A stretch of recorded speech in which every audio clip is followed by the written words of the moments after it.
ರಾಜ್ಯ ರಾಜಕೀಯದಲ್ಲಿ ಒಂದೆಡೆ ಪವರ್ ಶೇರಿಂಗ್ ಚರ್ಚೆ ಜೋರಾಗಿದ್ರೆ ಇನ್ನೊಂದೆಡೆ ನಾಯಕರ ಭೇಟಿ ಮತ್ತಷ್ಟು ಕುತೂಹಲವನ್ನು ಕೆರಳಿಸಿದೆ. ನಿನ್ನೆ ದಿಢೀರನೆ ಸಚಿವ ಎಚ್.ಕೆ. ಪಾಟೀಲ್ ಎಐಸಿಸಿ ಅಧ್ಯಕ್ಷ ಮಲ್ಲಿಕಾರ್ಜುನ ಖರ್ಗೆ ಅವರನ್ನು ಭೇಟಿಯಾಗಿದ್ದಾರೆ. ಸುಮಾರು 1 ಗಂಟೆಗಳ ಕಾಲ ಉಭಯ ನಾಯಕರು ಪ್ರಸಕ್ತ ರಾಜಕೀಯ ವಿದ್ಯಮಾನಗಳ ಬಗ್ಗೆ ಚರ್ಚೆಯನ್ನು ಮಾಡಿದ್ದಾರೆ. ನಾಯಕತ್ವ ವಿಚಾರದಲ್ಲಿ ಇರೋ ಗೊಂದಲ ಬಗೆಹರಿಸೋ ಬಗ್ಗೆ ಎಚ್.ಕೆ. ಪಾಟೀಲ್ ಸಲಹೆ ನೀಡಿದ್ದಾರೆ. ದೆಹಲಿಗೆ ಹಿರಿಯ ನಾಯಕರನ್ನು ಕರೆಸಿ ಅಭಿಪ್ರಾಯ ಸಂಗ್ರಹಿಸಿ ಬಳಿಕ ಒಂದು ನಿರ್ಧಾರ ಪ್ರಕಟ ಮಾಡಿ, ಇದೇ ರೀತಿ ಗೊಂದಲ ಮುಂದುವರಿಸಬೇಡಿ, ಆದಷ್ಟು ಬೇಗ ಹಿರಿಯ ಸಚಿವರನ್ನ ಕರೆದು ಅಭಿಪ್ರಾಯ ಸಂಗ್ರಹ ಮಾಡಿ ಅಂತ ಎಚ್.ಕೆ. ಪಾಟೀಲ್ ಮನವಿ ಮಾಡಿದ್ದಾರೆ. ರಾಜ್ಯ ರಾಜಕೀಯದಲ್ಲಿ ದಿನದಿಂದ ದಿನಕ್ಕೆ ಪವರ್ ಫೈಟಿಂಗ್ ಜೋರಾಗ್ತಾನೆ ಇದೆ. ಸಿಎಂ ಪಟ್ಟಕ್ಕಾಗಿ ಡಿಕೆ ಶಿವಕುಮಾರ್ ತಮ್ಮ ಕಸರತ್ತನ್ನು ಮುಂದುವರೆಸಿದ್ದು ಎಂದು ದೆಹಲಿಗೆ ಪ್ರಯಾಣ ಬೆಳೆಸ್ತಾ ಇದ್ದಾರೆ. ಕುರ್ಚಿ ನಿರ್ಧಾರದ ಬಗ್ಗೆ ಎಐಸಿಸಿ ಅಧ್ಯಕ್ಷ ಮಲ್ಲಿಕಾರ್ಜುನ ಖರ್ಗೆ ಈಗಾಗಲೇ ರಾಜ್ಯ ನಾಯಕರಿಗೆ ವಾರ್ನಿಂಗ್ ಕೊಟ್ಟಿದ್ದಾರೆ. ನಾಯಕತ್ವದ ಗೊಂದಲ ಹೈಕಮಾಂಡ್ ಸೃಷ್ಟಿಸಿದ್ದಲ್ಲ, ಅದು ಸ್ಥಳೀಯವಾಗಿ ಸೃಷ್ಟಿಯಾಗಿರುವಂತಹ ಸಮಸ್ಯೆ. ಮತ್ತೊಂದು ಕಡೆ ನನ್ನಿಂದಲೇ ಪಕ್ಷ ಅಧಿಕಾರಕ್ಕೆ ಬಂತು ಅಂತ ಹೇಳುವುದನ್ನು ಮೊದಲು ನಿಲ್ಲಿಸಿ ಅಂತ ಹೇಳಿ ಖಡಕ್ ಸೂಚನೆಯನ್ನು ನೀಡಿದ್ದಾರೆ. ಇದರ ಬೆನ್ನಲ್ಲೇ ಇವತ್ತು ದೆಹಲಿಗೆ ಪ್ರಯಾಣವನ್ನು ಬೆಳೆಸ್ತಾ ಇದ್ದಾರೆ ಡಿಕೆ ಶಿವಕುಮಾರ್.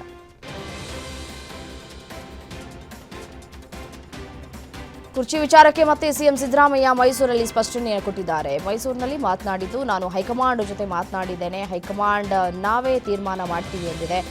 ಅಲ್ಲಿಗೆ ಎಲ್ಲವೂ ಮುಗೀತು, ಹೈಕಮಾಂಡ್ ತೀರ್ಮಾನ ಹೇಳುತ್ತೆ. ಕುರ್ಚಿ ವಿಚಾರದಲ್ಲಿ ಯಾವ ಕ್ರಾಂತಿಯೂ ಇಲ್ಲ, ಏನೂ ಇಲ್ಲ, ಏನೇ ಇದ್ರೂ ಹೈಕಮಾಂಡ್ ತೀರ್ಮಾನ ಫೈನಲ್ ಎಂದಿದ್ದಾರೆ.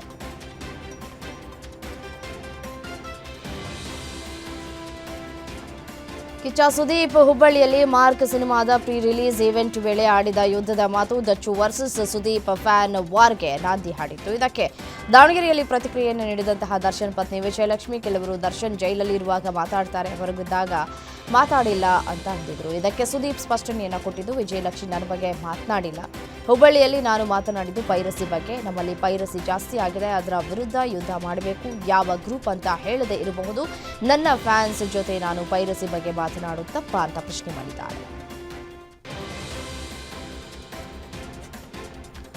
ಸೋಷಿಯಲ್ ಮೀಡಿಯಾದಲ್ಲಿ ಮತ್ತೆ ಫ್ಯಾನ್ಸ್ ವಾರ್ ಜೋರಾಗ್ತಾ ಇದ್ದಂತೆ ಕಿಚ್ಚ ಸುದೀಪ್ ದರ್ಶನ್ ಫ್ಯಾನ್ಸ್ಗೆ ಖಡಕ್ ರಿಯಾಕ್ಷನ್ ಕೊಟ್ಟಿದ್ದಾರೆ. ವಿಜಯಲಕ್ಷ್ಮಿ ಅವರು ನನಗೆ ಹೇಳಿದ್ರೆ ಖಂಡಿತ ಉತ್ತರವನ್ನು ಕೊಡ್ತೀನಿ. ನನ್ನ ಮಾರ್ಕ್ ಸಿನಿಮಾವನ್ನು ನಾನು ಕಾಪಾಡಿಕೊಳ್ಬೇಕು.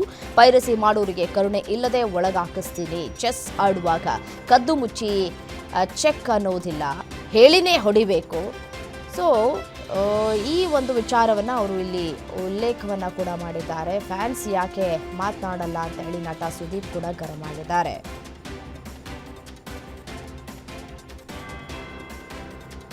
Rowdy sheeter Shivaprakash alias Biklu Shiva ಹತ್ಯೆ ಪ್ರಕರಣದಲ್ಲಿ ಬಿಜೆಪಿ ಶಾಸಕ ಬೈರತಿ ಬಸವರಾಜ್ ವಿರುದ್ಧ ಲುಕೌಟ್ ನೋಟಿಸ್ ಜಾರಿಯಾಗಿದೆ. ಸಿಐಡಿ ಇಂದು ಕೋರ್ಟ್ಗೆ 4236 ಪುಟಗಳ ಚಾರ್ಜ್ ಶೀಟ್ ಸಲ್ಲಿಕೆ ಮಾಡಲಾಗಿದೆ. ಇದರಲ್ಲಿ A5 ಶಾಸಕ ಬೈರತಿ ಬಸವರಾಜ್ ಹಾಗೂ A20 ಅಜಿತ್ ಬಗ್ಗೆ ದೋಷಾರೋಪ ಮಾಡಲಾಗಿಲ್ಲ. ಬೈರತಿ ಬಸವರಾಜ್ ನಾಪತ್ತೆಯಾಗಿದ್ದಾರೆ. ಆರೋಪಿ 5 ಆಗಿರುವ ಭೈರತಿ ಬಂಧನಕ್ಕಾಗಿ ಸಿಐಡಿ ಅಧಿಕಾರಿಗಳು ಹುಡುಕಾಟವನ್ನು ಮುಂದುವರೆಸಿದ್ದಾರೆ. ಇನ್ನು 5 ಮತ್ತು 20ನೇ ಆರೋಪಿಯನ್ನ ಹೊರತುಪಡಿಸಿ ಉಳಿದ ಎಲ್ಲ ಆರೋಪಿಗಳ ವಿರುದ್ಧ ಚಾರ್ಜ್ ಶೀಟ್ ಸಲ್ಲಿಕೆ ಮಾಡಲಾಗಿದೆ.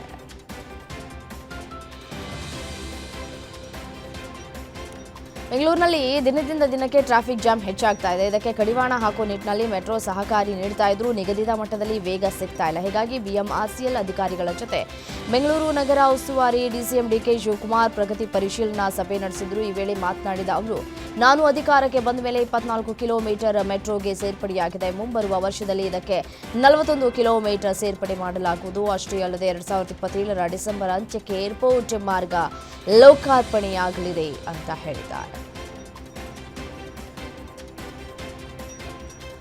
ಬೀದರ್ನಲ್ಲಿ 18 ವರ್ಷಗಳಿಂದ ಕತ್ತಲಲ್ಲಿ ಮಕ್ಕಳ ಕಲಿಕೆ ಈಗ ಗ್ಯಾರಂಟಿ ನ್ಯೂಸ್ ವರದಿಯಿಂದ ಬೆಳಕಿನಲ್ಲಿ ಸಾಗಲಿದೆ. ಬಸವ ಕಲ್ಯಾಣ ತಾಲೂಕಿನ ಖಾನಾಪುರ ಸರ್ಕಾರಿ ಶಾಲೆಯಲ್ಲಿ ಬರೋಬ್ಬರಿ 18 ವರ್ಷಗಳಿಂದ ಕರೆಂಟೇ ಇರಲಿಲ್ಲ. ಈಗ ಈ ಬಗ್ಗೆ ಗ್ಯಾರಂಟಿ ನ್ಯೂಸ್ ವಿಸ್ತೃತ ವರದಿ ಬಿತ್ತರ ಮಾಡಿದ ನಂತರ ಎಚ್ಚೆತ್ತುಕೊಂಡಂತಹ ಶಾಸಕ ಶರಣು ಸಲಗಾರ್ ಶಾಲೆಗೆ ಭೇಟಿ ನೀಡಿದ್ದಾರೆ. 2 ದಿನದ ಒಳಗೆ ವಿದ್ಯುತ್ ಸಂಪರ್ಕ ಕಲ್ಪಿಸುವುದಾಗಿ ಭರವಸೆ ಕೊಟ್ಟಿದ್ದಾರೆ. ಶಿಕ್ಷಣಾಧಿಕಾರಿ ಜಸ್ಕಾಂ AEE ಜೊತೆ ಭೇಟಿ ನೀಡಿ ಪರಿಶೀಲನೆ ನಡೆಸಿದ್ದಾರೆ. ಇದೇ ಸಂದರ್ಭದಲ್ಲಿ ಶಾಸಕ ಶರಣು ಸಲಗಾರ್ ಮಕ್ಕಳ ಜೊತೆ ಬಿಸಿ ಊಟವನ್ನು ಸವಿದಿದ್ದಾರೆ.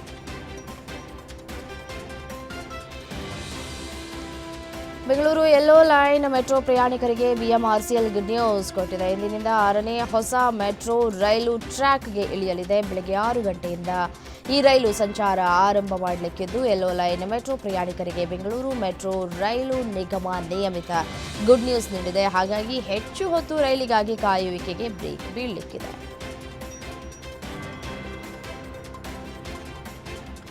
ಚಿನ್ನಸ್ವಾಮಿ ಕ್ರೀಡಾಂಗಣದಲ್ಲಿ ಮತ್ತೆ ಕ್ರಿಕೆಟ್ ಪಂದ್ಯಗಳನ್ನು ನಡೆಸುವುದಕ್ಕೆ ಕರ್ನಾಟಕ ಕ್ರಿಕೆಟ್ ಸಂಸ್ಥೆ ಸಿದ್ಧತೆ ನಡೆಸ್ತಾ ಇದೆ. ನಾಳೆಯಿಂದ ಆರಂಭಗೊಳ್ಳಲಿರುವಂತಹ ವಿಜಯ್ ಹಜಾರೆ ರಾಷ್ಟ್ರೀಯ ಏಕದಿನ ಟೂರ್ನಿ ಪಂದ್ಯಗಳು ಚಿನ್ನಸ್ವಾಮಿ ಕ್ರೀಡಾಂಗಣದಲ್ಲೂ ನಿಗದಿಯಾಗಿವೆ. ಆದರೆ ಪಂದ್ಯಕ್ಕೆ ಬೇಕಿರುವ ಅನುಮತಿಗಾಗಿ ಸರ್ಕಾರಕ್ಕೆ ಕೆಎಸ್ಸಿಸಿಎ ಮನವಿ ಮಾಡಿದ್ದು, ಇನ್ನೂ ಪರಿಶೀಲನೆ ಹಂತದಲ್ಲಿದೆ ಎಂದು ಈ ಬಗ್ಗೆ ಅಂತಿಮ ನಿರ್ಧಾರ ಹೊರಬೀಳುವ ನಿರೀಕ್ಷೆ ಇದೆ.